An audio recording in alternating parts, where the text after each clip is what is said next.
नमस्कार, मैं हूं मनोज वर्मा और आप देख रहे हैं बिहार का महासंग्राम। जी हां, बिहार विधानसभा को लेकर एग्जिट पोल बस आने ही वाला है। दरअसल दूसरे और आखिरी चरण में 20 जिलों की 122 विधानसभा सीटों के लिए मतदान हो गया है। दूसरे चरण में 122 सीटों पर 1300 से ज़्यादा उम्मीदवार मैदान में हैं और बिहार विधानसभा में कुल 243 सीटें हैं और इनमें से 121 सीटों के लिए पहले चरण में 6 नवंबर को वोट डाले गए थे। बता दें कि बिहार में नीतीश कुमार की अगुवाई वाली एनडीए की सरकार है और साल 2005 से 2020 तक हर विधानसभा चुनाव में नीतीश कुमार की अगुवाई वाले गठबंधन को ही जीत मिली है। 2015 के चुनाव में महागठबंधन को जीत मिली थी, तब नीतीश कुमार की अगुवाई वाला जनता दल भी इसमें शामिल था और इस बार के चुनाव में मुख्य मुकाबला सत्ताधारी एनडीए और विपक्षी महागठबंधन के बीच है। लेकिन एग्जिट पोल में इस बार किसकी सरकार बनने जा रही है, इस पर चर्चा शुरू करेंगे। लेकिन ये देखना बड़ा दिलचस्प होगा कि इस बार जो वोटिंग हुई है पहले और दूसरे चरण में, जिसने पुराने तमाम सारे रिकॉर्ड तोड़ दिए गए हैं, तो सबकी नज़र अब इसी बात पर है कि क्या ये बढ़ा हुआ मतदान सत्तारूढ़ पार्टी के खिलाफ है या ये सरकार के खिलाफ असंतोष की झलक है। इस सारी चीज़ों पर हम चर्चा करेंगे, विश्लेषण करेंगे एक पूरे पैनल के साथ। लेकिन बिहार का चुनाव इसलिए दिलचस्प है कि दूसरे चरण के वोटिंग के पहले हमने देखा है कि दिल्ली में, राजधानी दिल्ली बम धमाकों से दहली है और उसके छाया में कह सकते हैं ये दूसरे चरण की वोटिंग हुई है। सीमांचल की बात करें हम, मगध का इलाका इसमें शामिल था, पूर्णिया है, चंपारण है, कटिहार है, वो तमाम सारे कई सारे सीमावर्ती इलाके भी इसमें शामिल हैं जहां आज दूसरे चरण में वोटिंग हुई है। तो कुल मिला के 243 विधानसभा सीटें हैं बिहार में और बहुमत के लिए 122 सीटें चाहिए। तो इस पर ही हम चर्चा करेंगे और इसके लिए हमारे साथ शुभ नारायण पाठक जो कि बिहार से जुड़ेंगे, इसके साथ ही हमारे सहयोगी प्रभु पटेरिया और ब्रजेश चौक से भी हमारे साथ जुड़ेंगे। बहुत स्वागत है पाठक जी आपका। सबसे पहले आप ही के पास कि ये जो दूसरे चरण की भी बम्पर पोलिंग हुई है और जो पहले चरण में भी हमने देखा था रिकॉर्ड तोड़ मतदान हुआ था, ये क्या संकेत है? क्या ये सरकार जाने का संकेत है, बरकरार रहने का संकेत है या महागठबंधन के पक्ष में कोई लहर है? देखिए, वोटिंग परसेंटेज जो बढ़ा है उसको लेके मैंने कोई एक निष्कर्ष निकालना बड़ा मुश्किल है जी। और जो कहते हैं एंटी इनकम्बेंसी वाला जो मामला होता है कि कहते हैं कि जो वोटिंग परसेंटेज जब बढ़ता है तो उसका असर अक्सर सरकार के विरोध में होता है। तो बिहार में इस बार थोड़ा सा कई डिफरेंट एरियाज में कुछ अलग अलग भी ट्रेंड है जी। जैसे कि एक है शाहाबाद का एरिया। शाहाबाद के क्षेत्र में पिछले चुनाव में सिर्फ 2 सीटें भाजपा को मिली थी और बाकी सभी सीटों पर महागठबंधन रहा था। और इस बार क्या है कि एंटी इनकम्बेंसी है यहाँ, लेकिन शाहाबाद में मैंने मैक्सिमम सीटों पर देखा कि राज्य सरकार के खिलाफ वो मामला नहीं है, वो एंटी इनकम्बेंसी चली गई है लोकल जो एमएलए है उसके खिलाफ जी। और उसमें हुआ क्या कि सरकार तो चूंकि एनडीए की रही और कुछ इनएक्टिवनेस कह सकते हैं या विधायकों का कहना है कि तालमेल हमारा नहीं बन पाया, क्योंकि विरोधी सरकार थी तो हम लोगों ने बातें तो रखी लेकिन सरकार ने हमारी बात सुनी नहीं। तो कुल मिला जुला के जो विधायकों का कार्यकाल है उसको जनता एक उनका जो कोर वोटर है उसमें कहीं ना कहीं एक नाराजगी कुछ हिस्सों में 5 साल में जिनकी उम्मीदें लेकिन ये क्या नाराजगी इतनी है कि जो पोलिंग में दिखे कि पूरा गुस्सा जो है ईवीएम पर निकाल दिया जाए कि अब इसको हराना ही है। बिल्कुल बिल्कुल, कुछ सीटें कम से कम ऐसी हैं जहां नाराजगी थोड़ी दिखी है। जैसे कि मैं बक्सर सदर सीट की बात करूं तो बक्सर सदर सीट पर इस बार तो मैंने विधायक जो लोकल विधायक है कांग्रेस के वो 10 साल से हैं और उनको नाराजगी कि सिर्फ कोर वोटर में नहीं, पार्टी में ही नाराजगी झेलनी पड़ी। टिकट के लिए उनको काफी मशक्कत करनी पड़ी। लास्ट में टिकट तो मिला लेकिन वोटर्स में एक नाराजगी जो थी उसको न्यूट्रलाइज करने के लिए काफी कुछ विधायक के स्तर से, पार्टी के स्तर से किया गया। अब उसका असर कितना हो पाया है ये अब देखना महत्वपूर्ण होगा। लेकिन ये जो मगध का इलाका, इसके बारे में कहा जाता है कि ये डिसाइसिव हो जाता है कई बार कि यहाँ जिसको अच्छी जीत मिल जाती है तो सरकार बनाने में उसको बड़ी आसानी हो जाती है। तो इस बार मगध का समीकरण क्या कह रहा है आपके हिसाब से? मगध का समीकरण पिछली बार भी था, हमको लग रहा है कि दोनों को कुछ कुछ सीटें मिली थी। इस बार देखिए, इस बार गेम चेंजर होने वाला है मेरी समझ से सीमांचल का इलाका और शाहाबाद, क्योंकि शाहाबाद में पिछली बार एनडीए लगभग साफ हो गया था। यहाँ से इस बार इनको एज मिलेगा, और एज जो ये मिलेगा तो कहीं जो माइनस कुछ इलाकों में होने की जहाँ संभावना है, जैसे सारण में मुझे लगा कि मेरा इनपुट है कि कुछ सीटों पर ये लूज कर रहे हैं, तो वो मेंटेन हो जाए, वो मेंटेन हो जाए। और चंपारण को लेके अभी एक्चुअली मेरी किसी से खास बात हुई नहीं, तो मैं नहीं दे पाऊंगा वहां का कुछ, क्योंकि कहा जाता है कि मुकेश सहनी के प्रभाव वाला इलाका माना जाता है, और महागठबंधन को बड़ी उम्मीद भी है कि मुकेश सहनी कुछ अच्छा कर ले। बिल्कुल है, लेकिन मुकेश सहनी के भाई को ही लास्ट अंतिम क्षणों में अपना उम्मीदवारी वापस लेना पड़ा, उनको पीछे हटना पड़ा, और कुछ न कुछ तालमेल का जो अभाव का एक मैसेज जो चला गया। अब जैसे डुमराव की सीट थी, मैं फिर आऊंगा शाहाबाद में ही जी, और डुमराव की ही क्यों, और भी कई सीटों पर वहां मामला चला गया कि वहां सीपीआईएमएल के अजीत कुशवाहा है डुमराव, और वहां कोर वोटर जो है यादव मतदाता, उनके बीच एक मैसेज चला गया कि तेजस्वी की यहाँ सभा नहीं हुई, तो तेजस्वी की सभा नहीं हुई, और वहां एक ददन पालवान जो यादव वर्ग से हैं और कई बार वहां चुने भी गए, विधायक भी रहे, वो इस बार बसपा से मैदान में थे, तो उन्होंने अपने पक्ष में इसको इस तरह से किया कि तेजस्वी यहाँ नहीं आए, तो उन्होंने एक संकेत कर दिया। तो इस टाइप की जो चीजें हुई, उससे कहीं ना कहीं महागठबंधन को नुकसान। प्रभु जी, आप कैसे देखते हैं, क्योंकि अभी तक हमने देखा था कि एंटी इनकम्बेंसी एक बड़ा प्रचलित कॉमन शब्द है चुनावी भाषा में, लेकिन बीजेपी ने एक नया शब्द की रचना की, हमने देखा पिछले 2-3 चुनाव से, कि हमारे प्रति प्रो इनकम्बेंसी है। वो लोकसभा में भी दावा करते हैं और मध्य प्रदेश, राजस्थान, बिहार, कई जगह के चुनाव में भी अब ये दावा किया जा रहा है प्रो इनकम्बेंसी।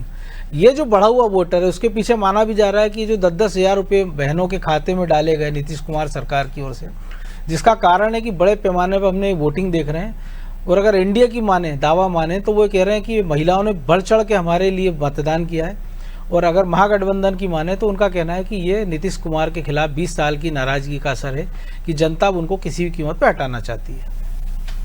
देखिए मनोज जी, ये जो चुनाव है अब जो हो रहे हैं, ये केजरीवाल फार्मूले के चुनाव कह सकते हैं हम इनको। फ्रीबीज की बम्पर बहार है हर जगह, और वही अब बिहार में दिखाई दे रहा है कि उन्होंने जो है चुनाव आने के पहले नीतीश कुमार ने फ्री बिजली गरीबों के लिए ऐलान कर दिया था, देना भी शुरू कर दिया था। महिलाओं के लिए 10-10 हज़ार रुपये उनको दिए ही गए हैं, और तरीके की स्कीमें भी हैं बांटने वाली, तरह तरह की नौकरी का वादा वो भी कर रहे हैं, ये भी कर रहे हैं, लेकिन इनका वादा थोड़ा सा जो है रियलिस्टिक टाइप का दिखता है कि 1 करोड़ नौकरी देंगे। वो कह रहे हैं कि 2.5 करोड़ दे रहे हैं, 2.5 करोड़ हर परिवार में 1 नौकरी देंगे, जो संभव नहीं लगता है वहाँ पर। उसको लेकर एनडीए के तमाम नेताओं ने इस चीज़ को स्थापित भी करने की कोशिश की है। दूसरा, एनडीए और बीजेपी तमाम लोगों ने जंगल राज को सामने चेहरा बनाया है। एक फेज, जैसे हम मध्य प्रदेश का आकलन करें, मध्य प्रदेश से देखें तो मध्य प्रदेश में 20 साल पहले दिग्विजय सिंह का शासन हुआ करता था। उस 20 साल पुराने दिग्विजय सिंह के शासन को आज भी मिस्टर बंटाढार का फेस सामने रखकर बीजेपी चुनाव लड़ती है, वो और किसी को सामने नहीं रखती है। उसी तरीके से बिहार में यदि फेस सामने रखना है तो जंगल राज को आप सामने ले आइए तो सारी चीजें उसमें समाहित हो जाती हैं।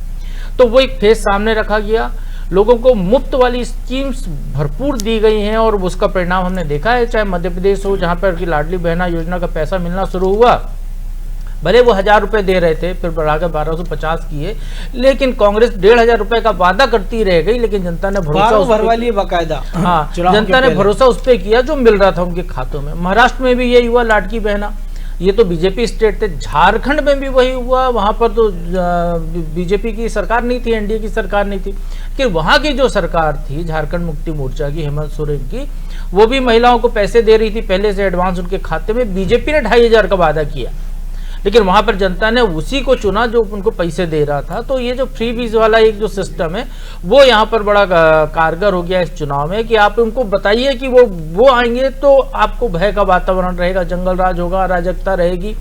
और वो बीच चुनाव में हमको दिखा भी, मुकामा की घटना देख लें, जो इस तरीके से मर्डर हुए, वो सारी चीजें जो सामने आई, तो वो भी एक तरीके से लोगों को पुराना जो भूल है तो उसको याद दिलाने का एक दौर आया कि यदि ये आएंगे तो क्या हो सकता है। चलिए, एक बड़ी ब्रेकिंग से हम दर्शकों को बता दें कि एग्जिट पोल के रुझान शुरू आने चल गए। एनडीए को 170 से 147 से 170 दे रही है।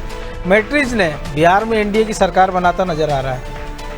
जी हाँ, एनडीए को 147 से 170 सीटें, अगर ये आंकड़ा माने तो पिछली बार से बहुत ज़्यादा सीटें, और महागठबंधन को 70 से 90 सीटें मिलने का अनुमान है, जिसमें कांग्रेस है, मुकेश सहनी की पार्टी है और इसके साथ ही आरजेडी भी है।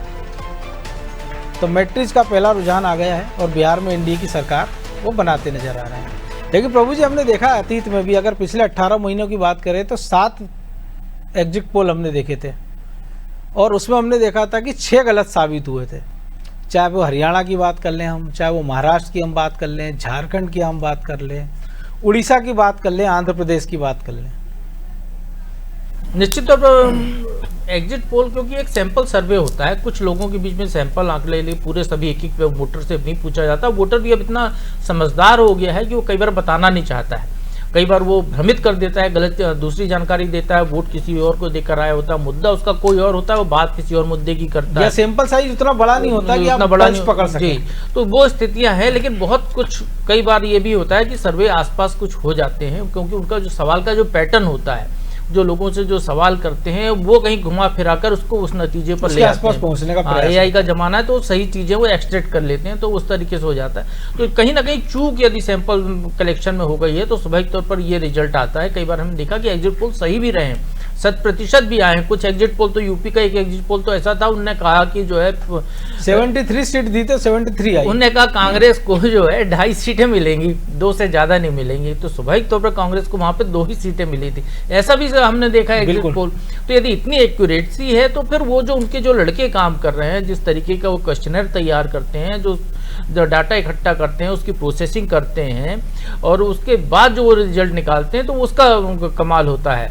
तो वो चीज़ें यहाँ पर दिखाई दे रही हैं। लेकिन ये जरूर है कि बड़े पैमाने पे हम पिछले अलग अलग राज्यों के चुनाव को देखते हुए देखते हैं, तो जिन राज्यों में जो भी सरकारें हैं वो मुफ्त वाली स्कीम का पैसा देना शुरू करके चुनाव मैदान में उतरी हैं, मतदाताओं ने उसको समर्थन किया है। तो यदि हम इस मैट्रिक्स के सर्वे को देखते हैं तो हमको ये लगता है कि कहीं ना ये सही भी हो सकता है। बिल्कुल, क्योंकि यहाँ पर जो है क्योंकि हम उसी वोटिंग पैटर्न की बात कर रहे हैं कि महिलाओं ने क्या इतनी बम्पर वोटिंग की और एक तरफा की है, ये नतीजा हो सकता है। क्योंकि बिहार में इतनी वोटिंग कभी नहीं हुई जितनी वोटिंग दोनों चरणों में हो रही है, और ये इस बार बिल्कुल फ्रीबीज का चुनाव है, लोगों को भर भर के मिल रहा है, पहले से मिल रहा है, और उनको ये भरोसा है। जो डबल इंजन की जो बात है, तो डबल इंजन से आम जो गरीब मतदाता वो ये आशा निकालता है कि यदि राज्य की सरकार नहीं देना चाहेगी तो केंद्र की सरकार है, हमको वहां से भी पैसा मिल जाएगा, कहीं हर्डल नहीं लगेगा, उसको जो उसके खाते में मुफ्त का पैसा आना है वो आता रहेगा।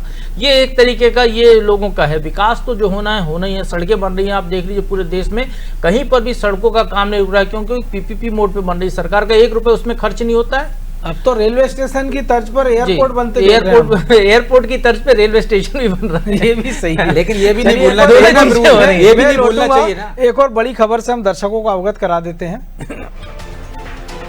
तो ये बिहार पर दूसरा एग्जिट पोल सामने आया है। तो चाणक्य ने भी बिहार में एनडीए की सरकार बनाई है। जी हाँ, चाणक्य का एग्जिट पोल आया जिसमें एनडीए को 130 से 138 सीटें मिलती नजर आ रही है एग्जिट पोल के हिसाब से। तो ये लगातार दूसरा एग्जिट पोल है जो बिहार में एनडीए की सरकार बन रहा है, या कहें कि उसको बरकरार रखता नजर आ रहा है, क्योंकि अभी एनडीए की सरकार ही वहाँ चल रही है। महागठबंधन को 100 से 108 सीटें मिलने का अनुमान है, जो पिछली बार से कम होती नजर आ रही है।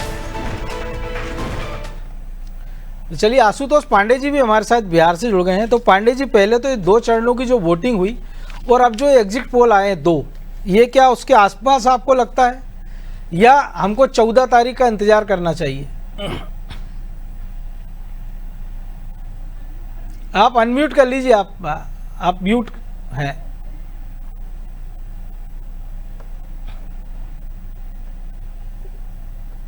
नहीं हुए पांडे जी, अभी आवाज नहीं आ रही आपकी।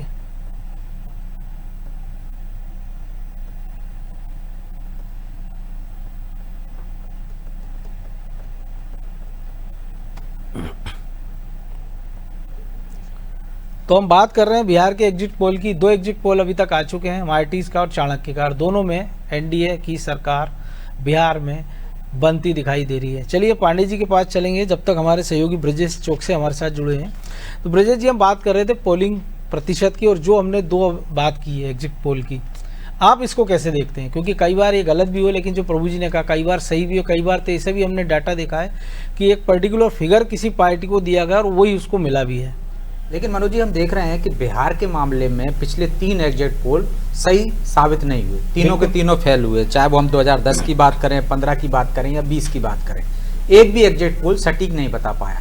अभी जो हम देख रहे हैं कि जो एग्जिट पोल आए हैं, तमाम एग्जिट पोल, चाहे 6 एजेंसियों ने अभी पोल जारी किया है, उसमें सब ने एनडीए को 145 लगभग सीटें दी हैं, 147, कोई 167 दे रहा है, कोई 133 से 159 बहुमत से पार 122 से ऊपर ही दे रहा है। हाँ, ये जो 6 एजेंसियों के आए हैं उसमें भास्कर भी शामिल है, पोल स्टेट भी शामिल है, चाणक्य भी शामिल है, पीपुल इनसाइड भी शामिल है, पीपुल पल्स भी शामिल है, मैट्रिज भी शामिल है। तमाम जो एग्जिट पोल हैं 6 एजेंसियों के जो दिख रहे हैं स्क्रीन पे, वो सब लगभग 145 से 160 सीटें दे रहे हैं, जबकि महागठबंधन को वो 91 तक सीटें दे रहे हैं, 70 से लेके 91 तक। अन्य को भी सीटें दे रहे हैं, जिस तरह के हम देख रहे हैं कि स्वराज पार्टी को 5 सीटें देने की बात हो रही है, जन स्वराज को। तो बाकी की पार्टियों को भी हमने देखा है कि 5 से 10 सीटों का अन्य को देने का मतलब, जो प्रभु जी कह रहे थे कि जो फ्री बीज की योजना है, चाहे वो हम देख रहे हैं कि इस बार जो मुद्दे कौन से रहे बिहार में मुद्दा रहा है रोजगार का, बिहार में मुद्दा रहा पलायन का, लेकिन वो तमाम चीज़ों पर कौन से भारी पड़े, 10,000 की वो योजना। और एक और चीज थी कि जो 20 साल से 25 साल से हम देख रहे हैं, लेकिन 10,000 में आपको नहीं लग रहा है, जो आपने जिक्र किया कि रोजगार का मुद्दा पीछे छोड़ गया है, जबकि 2.5 करोड़ नौकरियों की बात तेजस्वी ने कही थी, 1.5 करोड़ की एनडीए गठबंधन ने कही थी। लेकिन तेजस्वी रोजगार के मामले पे लेके देखें, हम पिछली बार भी जब वो सरकार में शामिल हुए थे तब भी उन्होंने रोजगार की बात की थी, लेकिन रोजगार दे नहीं पाए थे।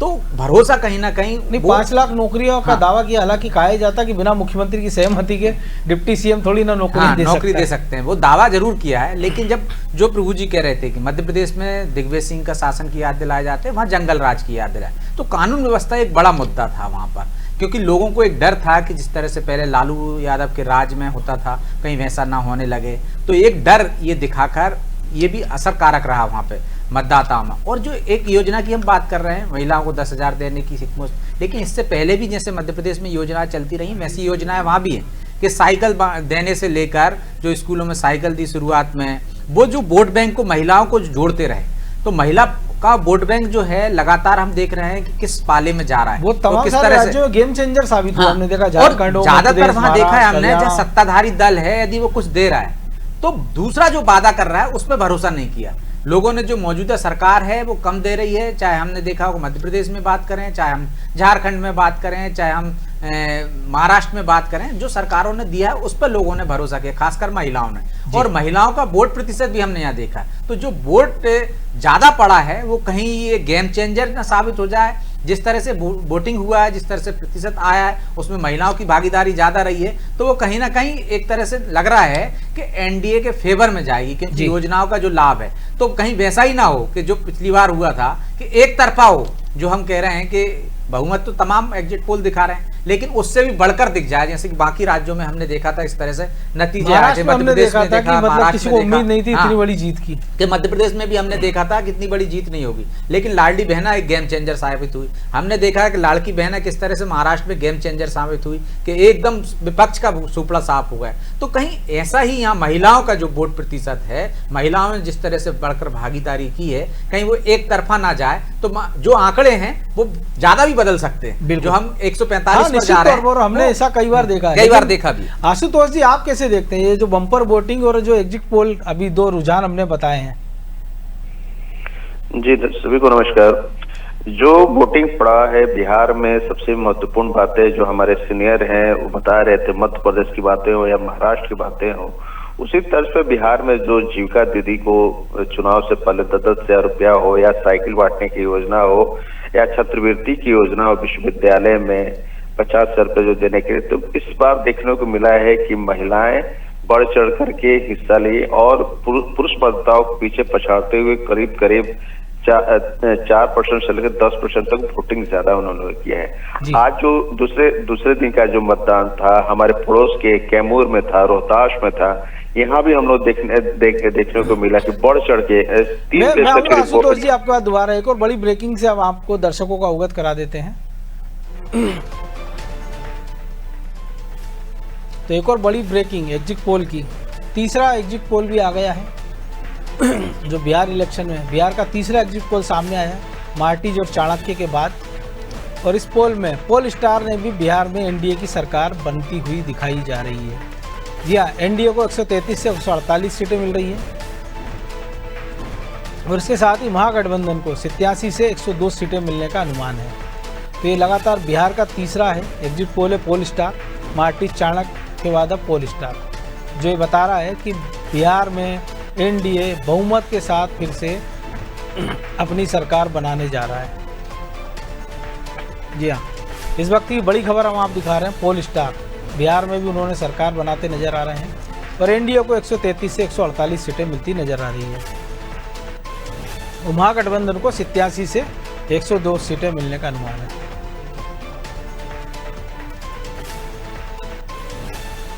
तो चलिए मैं आशुतोष पांडे जी के पास जाऊंगा वापस।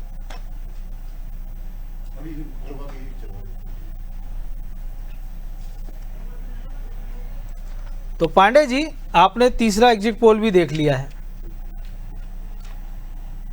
तो हम बता रहे थे कि हमारे बगल की जो पड़ोसी जिला है, कैमूर हुआ, रोहतास हुआ, इन जगहों पर देखने को मिला है कि 3 बजते तकरीबन 65% से ज्यादा मतदान हो चुके थे और आज सुबह से ही तकरीबन 7 बजे से लेकर के 3 बजे तक हम रिपोर्टिंग जो है देखने को मिला है। महिलाएं और सबसे बड़ी बात है कि जो छात्र छात्राएं हैं विश्वविद्यालय में जो पढ़ती हैं, उन लोगों ने भी बढ़ चढ़ के हिस्सा लिया है और जम करके पूरे घर के सदस्य, जितने भी घर के सदस्य जाकर के लाइन लगा के वोट देने का काम किया। जब उनसे बातें हुई तो उन लोग का ये कहना था कि जो हम इस जो वर्तमान में चल रही है सरकार, इसके साथ हम लोग हैं, क्योंकि अपने आप को हम लोग सुरक्षित महसूस करते हैं। जो कमियां हैं, कमियां पूरा कर रही है सरकार, तो उसको देना ही जायज है। और महागठबंधन की बातों को लेकर वो काफी अंदर से डरे सहमे से लोग रहते हैं। कहते हैं कि तेजस्वी से हम लोग भय नहीं है, तेजस्वी के जो समर्थक हैं वो गांव में मुरेठिया बांध करके लाठी लेकर के घूमने लगते हैं और आज अपराध का भी ग्राफ उन लोग के शासन काल में बढ़ा था। तो ये सबसे बड़ा संकट है तेजस्वी के सामने। एक तो पिता के काले अतीत से छुटकारा पाना है और जो समर्थक हैं वो एक तरह से कहे कि ऐसा लगता है कि सरकार बनाने वाली, तो वो ऐसे काम करने लग जाते हैं कि जो वोट उनको मिलने वाला होता है वो भी छिटक जाता है। जी बिल्कुल सही बात है। आज एक ताजा तरीन घटना हम आपको बता देते हैं कि भोजपुर जिला में सहार जगह है जो तरारी विधानसभा क्षेत्र में पड़ता है, वहां पर तकरीबन 64% मतदान हुआ था 6 नवंबर को। आज उसके समर्थक स्वर्ण समाज से आने वाले एक युवा महिला थी, अपने 1 साल के बच्चे के साथ मार्केट करने के लिए जा रही थी, तो एक वर्ग के लोगों ने हथियार लेकर के घेराबंदी किया और उस पर अंधाधुंध फायरिंग किया गया। जैसे महिला की घटनास्थल में मौत होगी, आज अभी भी क्षेत्र में तनाव व्याप्त है। तो कहीं ना कहीं उस जंगल राज को जो डर था, भय था, वो सता रहा है। लोग जो जिसने हत्या के आरोप लग रहा है वो महागठबंधन के समर्थक है। लेकिन पांडे जी, जंगल राज का भय क्या इतना भारी हो गया कि सरकार नीतीश कुमार की चल रही है, लेकिन भय फिर भी लोग लालू यादव के जंगल राज से खा रहे हैं। पुलिस प्रशासन तो कहना है कि हम लोग सक्षम है, पर ये जो विवाद चल रहा था 6 नवंबर से, चुपके से लोग आते हैं और देखते हैं कि जो महिला मार्केट करने के लिए जा रही है तो घात लगाए बैठे हुए थे और उस पर अंधाधुंध फायरिंग किया जाता है। तो पुलिस का ये कहना है कि हर जगह पुलिस प्रशासन नहीं रह सकती, हालांकि उनको पहचान हो चुकी है, बहुत जल्द से जल्द उन लोग को गिरफ्तार किया जाएगा और सलाखों के पीछे भेजाएगा। और तात्पर्य ये है कि अब क्षेत्र में चर्चा के विषय बना हुआ है कि अगर हम लोग महागठबंधन की ओर जाते हैं तो ये पूरे 1990 के दौर याद दिलाते हैं जहां यहाँ पर नक्सली भी क्षेत्र रहा है। तो सारी चीजों हैं जो यहाँ के लोगों को भय सता रही है। इस कारण यहाँ के लोग, चाहे आसपास के जो क्षेत्र हैं, तो कहते हैं कि नहीं, हमको जंगल कम खाएंगे, कम कमाएंगे, पर सुरक्षा मिलनी चाहिए और ताकि हम लोग शांति पूर्वक अपना जीवन यापन कर सके, बाल बच्चों को पढ़ा सके। ये घटना कितना असर डाल पाएगी? हमने पहले चरण के चुनाव हो चुके हैं, दूसरे चरण की आधी वोटिंग हो चुकी थी, इसके बाद ये घटनाक्रम हुआ है, तो आपको लगता है ये ज्यादा असर कर पाएगा? इससे पहले भी हमने देखा, सरकार तो नीतीश कुमार की थी, चुनाव के दौरान भी एक के बाद एक घटना हुई। अभी चुनाव उम्मीदवार जेल में है, पटना में कई सारी घटना हुई।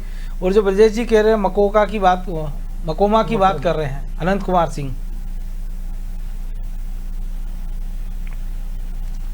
लेकिन पाठक जी ये जो बात कर रहे हैं, जो अभी ब्रजेश जी ने सवाल किया था वो आपसे भी है कि क्या वाकई में ये घटनाओं के लिए केवल एक ही पक्ष जिम्मेदार है? क्योंकि मुख्यमंत्री तो अब नीतीश कुमार हैं और उनके जो चुनाव की घोषणा के पहले हमने देखा पटना में एक व्यवसायी की हत्या हो जाती है, एक नेता की हत्या हो जाती है, चलते चुनाव में एक नेता की हत्या हो जाती है, और जिनको गिरफ्तार किया जाता है पूर्व विधायक को, उनके पक्ष में केंद्रीय मंत्री का बयान बड़ा चर्चित होता है, ललन सिंह का।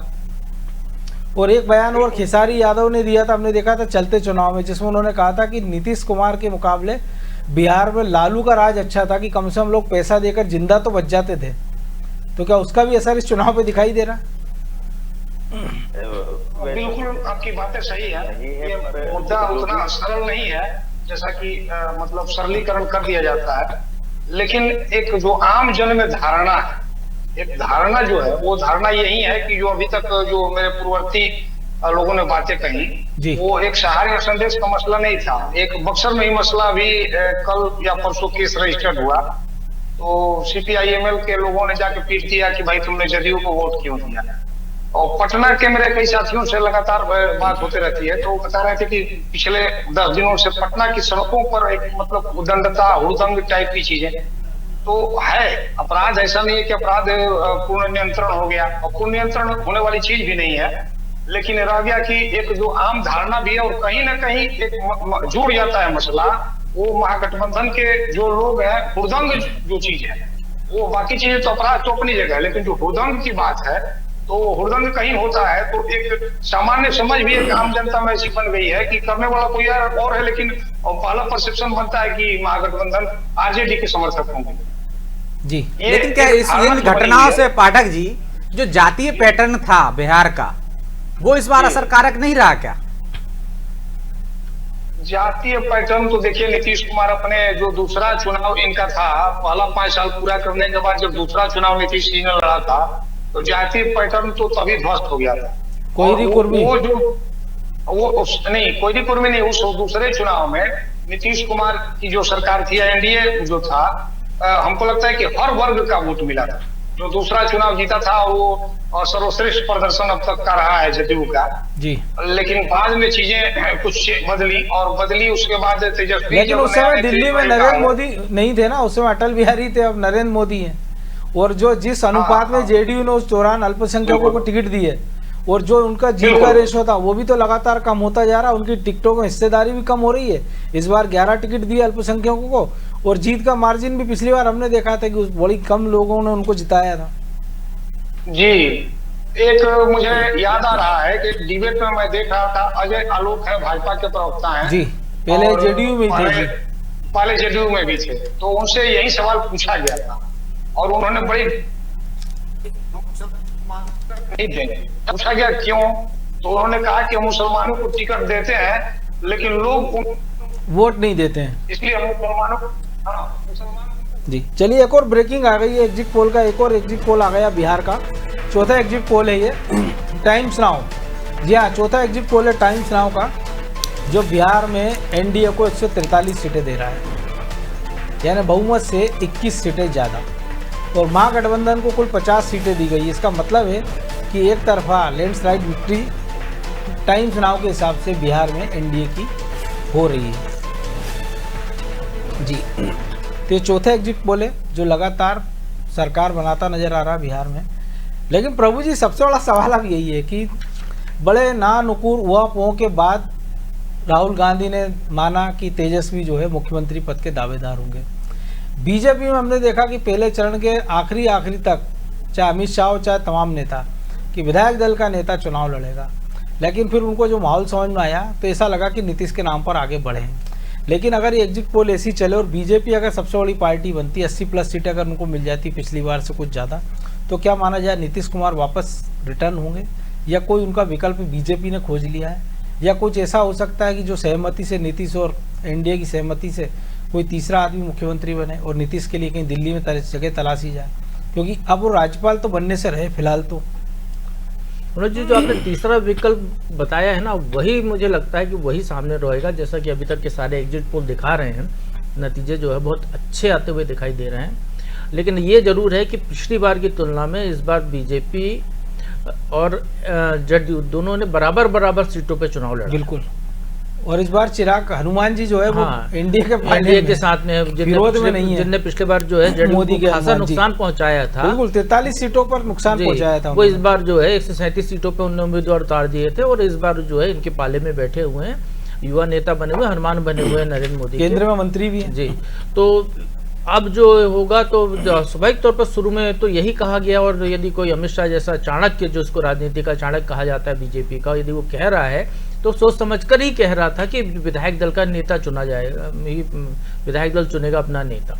बाद में जब उसको लेकर सवाल खड़े होने लगे, अंतर्कलह की बात आने लगी, तो उसके बाद फिर उनको नीतीश कुमार का चेहरा सामने रखना पड़ा कि नीतीश कुमार हमारे नेता हैं। लेकिन ये आऊंगा प्रभु जी, एक और एग्जिट पोल आ गया, बिहार का 5वां एग्जिट पोल हम बता रहे हैं। दैनिक भास्कर ने भी बिहार में एनडीए की सरकार बनाई है। जी हाँ, एनडीए को 145 से 160, और ये वो एग्जिट पोल है जिसने अभी तक भास्कर ने सबसे ज़्यादा सीटें दी हैं, और महागठबंधन को 73 से 91 सीटें मिलती नजर आ रही है। तो दैनिक भास्कर ने भी बिहार में एनडीए की सरकार बना रहे हैं, 145 से 160 सीटें दी जा रही हैं। और वहीं महागठबंधन की हम बात करें तो वो 100 का आंकड़ा भी पार करता हुआ नजर नहीं आ रहा है। जी प्रभु जी। तो मनोज जी, जो अभी तक की जो ये जो एग्जिट पोल आए हैं जो सब एक तरफा दिखा रहे हैं, जबकि पिछले बार यदि हम कह रहे थे कुछ एग्जिट पोल गलत हुए थे तो जो है मिले जुले एग्जिट पोल आ रहे थे कि कोई एनडीए की सरकार बनवा रहा था, कोई जो है महागठबंधन की बना रहा था। इस बार जो है अभी तक जितने हैं वो एक तरफा जा रहे हैं, तो इसका मतलब है कि कहीं ना कहीं ये ट्रेंड इसी तरफ जाता हुआ हमको दिखाई दिख रहा है।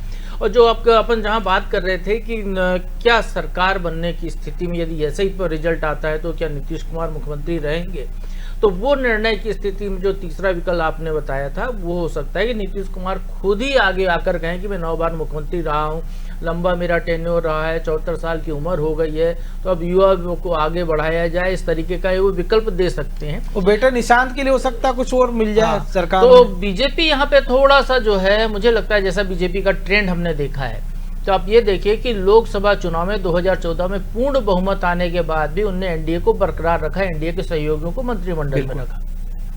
उसके बाद दोबारा जब चुनाव हुए 19 में, तब भी उन्होंने उसी स्थिति को रखा, तब तो और बेहतर स्थिति में बीजेपी का रिजल्ट आया था।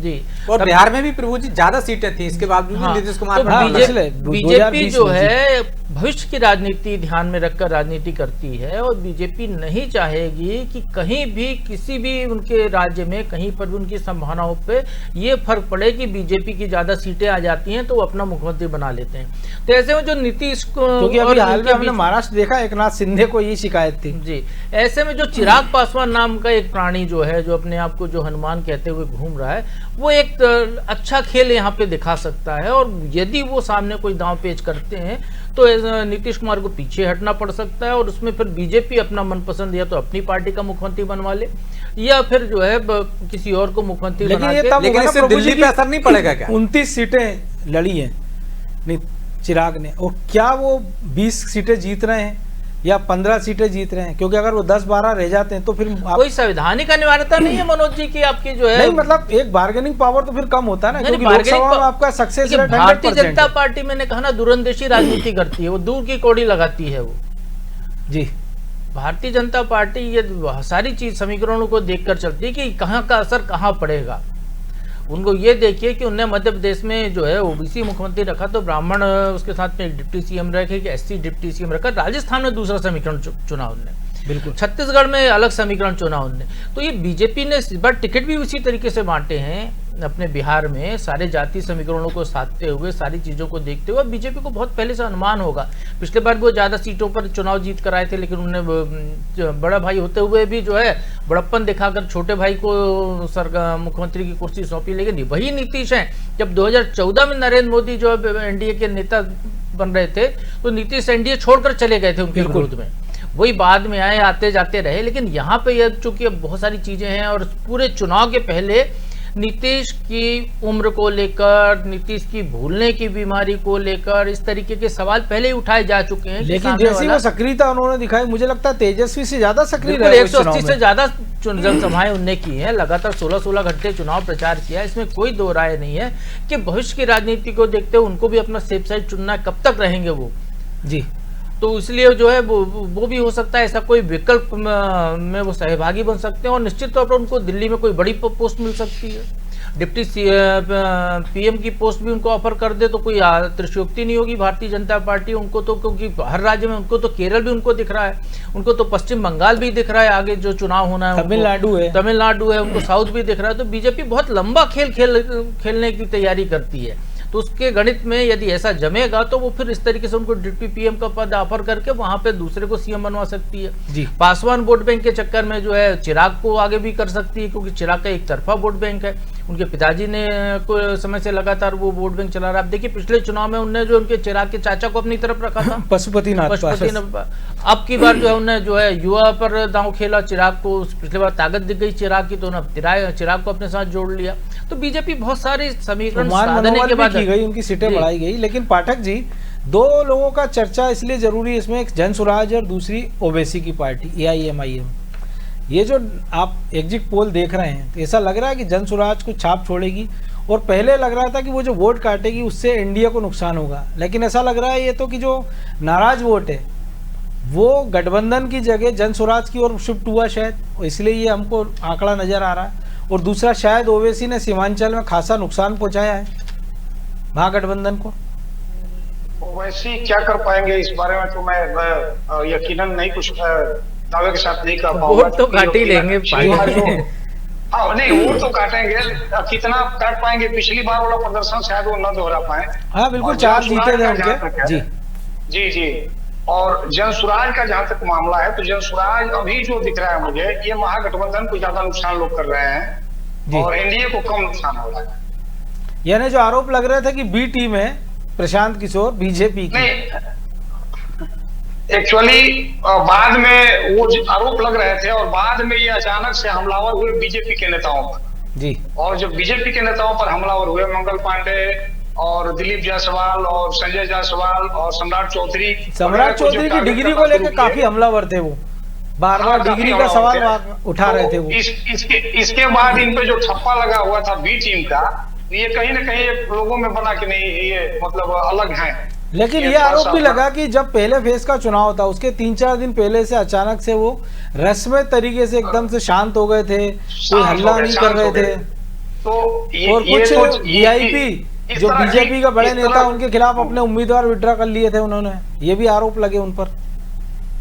इस तरह की बातें जो शांत होने वाली बातें हैं, तो शांत होने वाली बात तो तेजस्वी के बारे में भी कही थी। तेजस्वी के बारे में जो चार्जशीट हुआ पिछले वो रेलवे वाला जो शायद केस है उसमें, और उसके बाद तेजस्वी की भी जो आक्रामकता थी और खास करके पहले चरण के मतदान से पहले, तो उसमें एक मतलब ये भी क्षेत्र में धारणा गई, कहीं न कहीं से मैसेज गया कि वो जेल जाने के डर से या जिस वजह से भी हो, तेजस्वी ने अपनी आक्रामकता थोड़ी कम कर दी चार्जशीट के बाद। नहीं तो अभी तो हमने देखा था ना कि अब जो इस मामले में सुनवाई होना थी वो टल गई थी, नहीं तो अभी सेकंड फेज के पहले होना थी, अब वो 4 दिसंबर को होना है। लेकिन प्रभु जी 2 बड़े कैरेक्टर और हैं इसमें, एक है राहुल गांधी, SIR को लेकर उन्होंने बड़ी रैलियां की बिहार में लंबी चौड़ी, वो बड़े वोट चोरी के आरोप लगाए। उसके बाद वो मध्य प्रदेश आए, हमने देखा पचमढ़ी में उन्होंने वोट चोरी के आरोप लगाए, दिल्ली में प्रेस कॉन्फ्रेंस की, उसका कोई असर दिख रहा है। और ऐसा लग रहा है कि मुकेश सहनी जो उप मुख्यमंत्री के लिए खुद ही स्वयं घोषित दावेदार थे, उनको बाद में घोषित भी कर दिया गया था कि अगर गठबंधन सरकार बनी तो ये एक सबसे कमजोर कड़ी साबित होता नजर आ रहा है। अगर एग्जिट पोल एग्जैक्ट यही रहते हैं तो कि कांग्रेस अपना पिछला प्रदर्शन शायद ना दोहरा पाए, और जो मुकेश सहनी है उनकी हालत ऐसी हो गई है कि वो अपने साथ साथ तेजस्वी को भी ले डूब रहे हैं, क्योंकि भले वो मछली पकड़ने कूदे थे वहां तालाब में, लेकिन हाथ उनके कुछ नहीं आ रहा है। बिल्कुल मनोज जी, ये बिल्कुल सही है। कांग्रेस को तो चुनाव लड़ना ही नहीं चाहिए था, महागठबंधन में रहते वो, तेजस्वी का हाथ मजबूत करते वो, तो लालटेन उनकी पकड़ कर चलते तो शायद जो है कांग्रेस के लिए भी केंद्रीय राजनीति के लिहाज से वो फायदेमंद होता। पिछले बार उन्होंने जो है जातीय जनगणना का मुद्दा उठाया था, लेकिन लालटेन पकड़ने के लिए तो मजबूत हाथ चाहिए जो लंबी दूरी तक चल सके। पिछली बार उन्होंने जातीय जनगणना का मुद्दा उठाया था, तब वो जो है नीतीश के साथ थे, नीतीश कुमार ने बिहार में पहली बार वो प्रयोग किया था, तब उन्होंने उस मुद्दे को वहां से लेकर उस मुद्दे को उठाया, फिर उसी के खिलाफ बोले कि सही से जनगणना नहीं हुई है। तो उस मुद्दे का असर ये हुआ कि लोकसभा चुनाव में उनकी सीटें कुछ बढ़ गई थी, उनको लगा कि हर बार वो जो भी मुद्दा उठाएंगे वो कारगर होगा, तो ये एसआईआर के मामले में ये बिल्कुल भी कारगर होता हुआ नजर नहीं आया। उल्टा उनके ये कहें कि वो कालिदास की तरह अपने खुद ही उसी डंगाल को काटते हुए दिखाई दिए। तो इसका नेगेटिव ही उनके पक्ष में गया और तेजस्वी ने उनका साथ दिया था। तो देखिए उसके 2 एपिक आईडी तेजस्वी के तुरंत आ गए, उसके बाद तेजस्वी शांत। लेकिन उससे हुआ ना, जो तेजस्वी बेचारे रोजगार और तमाम मुद्दे जो जनता के जुड़े मुद्दे थे वो एसआईआर के साथ घूमने लगे और बेसिक मुद्दे भूल गए। जी, तेजस्वी को फिर उसके लिए आगे बढ़ चढ़कर बड़ी बड़ी घोषणाएं करनी पड़ी कि हर परिवार से एक नौकरी देंगे और इस तरीके की, मतलब वो तो चांद तारे लाके भी देने की बात करने लगे। तो आप देखिए अगर ये दें तो 10,000 जो मिल गए और वो 30,000 देने का वादा कर रहे थे, और 3 लाख करोड़ का बिहार का बजट है और जो नौकरियां वो दे रहे हैं उस हिसाब से 9 लाख करोड़ रुपए हर साल में चाहिए था। तो वो इतना तो थोड़ा बिहार का युवा सबसे ज्यादा पढ़ा लिखा समझदार युवा है। इस देश को आज से भी बंद है जी, आज से नहीं मनोज जी, इस देश को आज से नहीं, आजादी के पहले से जो चला रही है ब्यूरोक्रेसी, उसमें बिहार का बहुत बड़ा योगदान। बिल्कुल, उनको देख कर वो उनको युवा बिहार का उनको आदर्श मानता है, इन नेताओं को आदर्श नहीं मानता है वो। इसलिए वो पहली फुर्सत में वो यूपीएससी या पीएससी क्रैक करने की कोशिश करता है, वो उस दिशा में जाता है। वहां नहीं होता है तो फिर दूसरे विकल्प चुनता है। तो निश्चित तौर पर वहां का युवा इस सारी चीजों को समझता है। जो यदि इतनी अध्ययन कर रहा हो तो उसके सारे गणित समझ में आते हैं, तब तो समझदार होगा कि जो तेजस्वी जो वादे कर रहे हैं वो कितने धरातल पर उतर सकते हैं, कितने नहीं उतर सकते हैं। तो ये पूरी चीजें हैं। अभी थोड़ी देर पहले आप जो प्रशांत किशोर की बात करें उसमें थोड़ी सी बात मैं कहना चाहूंगा। प्रशांत किशोर प्रशांत महासागर नहीं है कि उनमें उतनी गहराई हो। वो आप जो व्यक्ति अपनी पार्टी बनाने की बात करके रैलियां करने के बीच में लोकसभा चुनाव में सिफोलाजिस्ट बन के बीजेपी की सरकार बनवा रहा हो, वो व्यक्ति जब आ रहा है मैदान में तो निश्चित तौर पर उसकी आस्था संदिग्ध है अपनी पार्टी को लेकर। वो ये वोट कट हुआ जिस तरीके से ओवैसी बीजेपी के लिए फायदेमंद होते हैं जहां भी जाते हैं मुस्लिम क्षेत्रों में, उसी तरीके से बिल्कुल महागठबंधन के एरिया में। लेकिन एक भविष्यवाणी तो उनकी मानना पड़ेगी। इन्होंने कहा था इस चुनाव में या तो जन स्वराज अर्श पर रहेगा या फर्श पर। तो एक बात तो सही है, फर्श पर तो वो दिख रहा है इस आंकड़े में। नहीं वो तो ठीक है, उन्होंने बीच की बात नहीं कही कि मैं कितना नुकसान किसको पहुंचाऊंगा, ये लाइन वो और कह देते। हाँ, ये लाइन उन्होंने नहीं कही, ये साइलेंट रखा उन्होंने। सीटें भी आई मुझे तो मतलब हार है मेरी जी, तो ये उन्हें साइलेंट रखा था। तो ये जो फैक्टर है ये शायद बीजेपी के लिए फायदेमंद है। मुकेश सहनी निश्चित तौर पर महागठबंधन के लिए वैसा कमाल नहीं कर पाएंगे जैसा चिराग पासवान उधर है, उस तरीके से वो कमाल नहीं कर पाए। वो भी हवा ही रहेगा। वो उन्होंने जो डिप्टी सीएम पद, आप कम सीटों पे चुनाव लड़ रहे हैं, नाम मात्र की सीटों पे चुनाव लड़ रहे हैं, आपको डिप्टी सीएम के पद चाहिए सरकार बनने के पहले। तो ये जो लड़ाई है, बंदर बांट जो है, ये वहां के मतदाताओं को उस तरीके से रास नहीं आई है मुझे लगता है। तो इसलिए नुकसान इन लोगों ने तेजस्वी का ही किया, इन दोनों ने मिलकर। तेजस्वी अपने दम पे चुनाव लड़ते तो शायद इनसे ज्यादा सीटें आ सकती थी, यदि जिस तरीके के यदि जो अभी एग्जिट पोल जैसे यदि परिणाम आते हैं तो तेजस्वी के लिए ज्यादा फायदेमंद होता, क्योंकि वो लगातार मेहनत कर रहे थे। उनके पास एक पीछे विरासत है, बहुत सारे एक वोट समीकरण है, जातिगत समीकरण उनके पास है। उनने लालू यादव का फेस इस बार सामने नहीं रखा, केवल नाम मात्र के लिए कि हाँ मेरे पिताजी हैं, पुराने बड़े नेता हैं। एक जगह उनको घुमा दिया चुनाव प्रचार, उनके घर के बाहर जो पोस्टर लगे उसमें लालू यादव ने मुद्दा उठाया था इसके बाद, उसमें भी लालू यादव को नहीं रखा उन्होंने। लेकिन इसमें भी एक चीज हुई ना कि जो अपराधीकरण का मुद्दा उठ सकता था बिहार में, लेकिन वो सुपौल में उस आदमी के प्रचार में चले गए जो खुद हत्या और तमाम सारा आरोप में जेल में बंद थे। तो मनोज जी आप ये भी तो देखिए कि जदयू से जो है अनंत कुमार कहाँ हैं? वही अनंत सिंह तो जदयू के पाले में बैठे हुए हैं। उनके जो है नेता वहां पे उनके पक्ष में जा रहे हैं वोट मांगने के लिए, टिकट दे रहे हैं, वहां पे चुनाव लड़ा रहे हैं, कैंडिडेट हैं वो। तो ये मुद्दा ही नहीं है, दोनों तरफ बाहुबलियों की कैंडिडेट हत्या के आरोप में। ये इस मामले में सारे दल एक ही हैं, बिल्कुल सारे भ्रष्टाचार अपराध ब्रेकिंग आ गई है बिहार चुनाव को लेकर। एग्जिट पोल का एक और नतीजा हम आपको बता देते हैं। रुझान मैट्रिज ने अलग अलग दलों का एग्जिट पोल अब जारी किया है, क्योंकि अभी तक हमने देखा था कॉमन। अब ये बीजेपी को 65 से 73 सीटें, यानी पिछली बार से 7 से 15 सीटें कम हो सकती है। जेडीयू को 67 से 75, यानी बीजेपी के बराबर। जो पिछली बार 43 सीटें थी उससे 20 से 22 सीटें बढ़ रही है। लेकिन आरजेडी को बड़ा भारी नुकसान होता नजर आ रहा है, क्योंकि पिछले चुनाव में आरजेडी सबसे बड़ी पार्टी बनकर उभरी थी और दूसरे नंबर पर बीजेपी थी। और शायद इसलिए भी देख रहे हैं कि पिछली बार के मुकाबले बीजेपी कम सीटों पर लड़ी और जनता दल यूनाइटेड की भी सीटें कम हुई, लेकिन इस बार चिराग पासवान विरोध की जगह पक्ष के खेमे में खड़े थे। और शायद ये टेली में अंतर है। लेकिन अगर प्रभु जी यही रुझान रहते हैं, 67 से 75 चीज़ें जनता दल की हैं, तो फिर तो नीतीश कुमार को तो हिलाना बहुत असंभव या कहें टेढ़ी खीर होगा। हाँ बिल्कुल, निश्चित तौर पर फिर नीतीश कुमार ही मुख्यमंत्री होंगे। वही जो चाहेंगे उस तरीके से सरकार चलेगी, क्योंकि अब मजबूरी हो जाएगी एनडीए के यदि सरकार बनाने बीजेपी को, तो उनको साथ लेकर चलना पड़ेगा। और फिर वो चेहरा भी है बीजेपी एनडीए का, या वो खुद कोई जीताराम मांझी ढूंढ ले कि भैया ये बनेंगे और फिर उस तरीके तो बात अलग है। इस बारे में अपन बात कर ही रहे थे। तो इस तरीके की स्थितियां यहाँ पे निर्मित हो सकती है। लेकिन यदि ये है तो फिर जो है नीतीश कुमार एक ऐसी स्थिति पर होंगे कि वो खुद बार्गेनिंग करने की स्थिति में होंगे तमाम बीजेपी के बड़े नेताओं के साथ। लेकिन ब्रजेश जी, एक और चीज है कि कांग्रेस को भले कितना ही दोष हो रहा है, लेकिन खुद हमने देखा जितनी उनको सीटें मिली उनमें 28 सीटें ऐसी थी जो पिछली 4-5 बार से वो कांग्रेस कभी वहां जीती नहीं थी। तो यानी आपने ऐसी सीटें हरी हुई दे दी। चलिए एक और एग्जिट पोल बताते हैं हम तो आपको, फिर इसके बाद मैं आऊँगा ब्रजेश जी आपके पास। अब ये चाणक्य ने अलग अलग दलों का एग्जिट पोल जारी किया है। अभी हमने आपको एक एग्जिट पोल बताया था, अब ये दूसरा। इसमें बीजेपी को 70 से 75 सीटें मिलने का अनुमान है, जेडीयू को 52 से 57 सीटें मिलने का अनुमान है, आरजेडी को 75 से 80 सीटें, यानी पिछली बार का प्रदर्शन आरजेडी अपना दोहराती नजर आ रही है, और कांग्रेस से 10 से 16, यानी पिछली बार से उनकी सीटें घटती नजर आ रही हैं। तो बिहार के एग्जिट पोल की हम बात कर रहे हैं, और लगता है सर माथे पर नहीं बिठाया है बिहार की जनता ने इस एग्जिट पोल के हिसाब से, जो रुझान हमको समझ में आ रहे हैं। जी ब्रजेश जी, देखिए मनोज जी, पिछली बार भी हमने देखा कांग्रेस ने कितनी बार्गेनिंग की थी और उसने अच्छा खासा नुकसान पहुंचाया था और तेजस्वी यादव को, और इस बार भी उन्होंने वही कोशिश की थी। लेकिन यही जो मैं कह रहा था कि 28 सीटें आपकी 4 चुनाव से नहीं लड़े वो दे दी गई आपको, 10 सीटें वो दे दी गई जहाँ फ्रेंडली फाइट थी, और जो बची हुई सीटें थी उनमें भी ऐसी थी कि 7 बार में से 3 ही बार कांग्रेस या उसके गठबंधन के लोग जीते हैं। तो निश्चित तौर पर कांग्रेस ने पिछली बार भी नुकसान पहुंचाया था, और इस बार इसलिए वो सीटें दी गई हैं जो लग रहा था कि आरजेडी को कि ये हम यहाँ पे लूज कर जाएंगे, वो सीटें देकर उनका एक आत्मसम्मान भी रखा गया कि आपको पर्याप्त संख्या में सीटें दे दी और काम भी निकल गए। क्योंकि पिछली बार जो सीटें दी थी उनमें उनका जिस तरह से परफॉर्मेंस था वो ठीक नहीं था, तो जो हालत हुई थी उसको देखते हुए इस बार ज़्यादा सीटें मांग रहे थे। आप देखिए पहले शुरुआती दौर में सीटों को लेकर किस तरह के विवाद सामने आए थे तेजस्वी और राहुल गांधी के बीच में।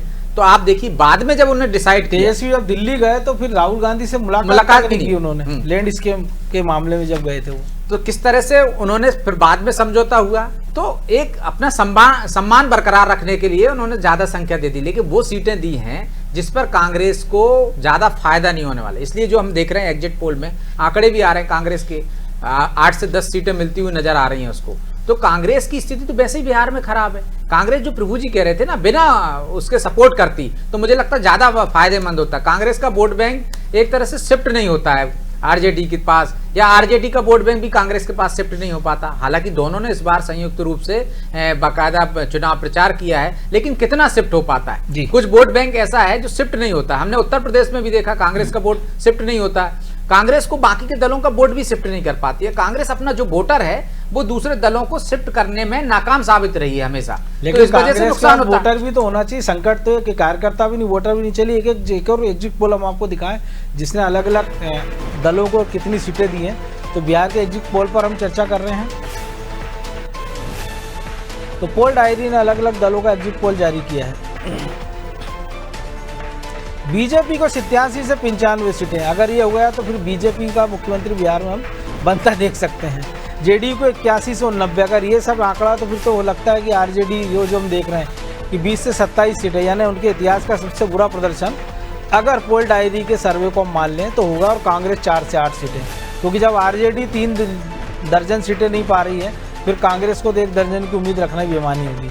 तो पोल डायरी ने अलग अलग दलों का एग्जिट पोल जारी किया। जी ब्रजेश जी।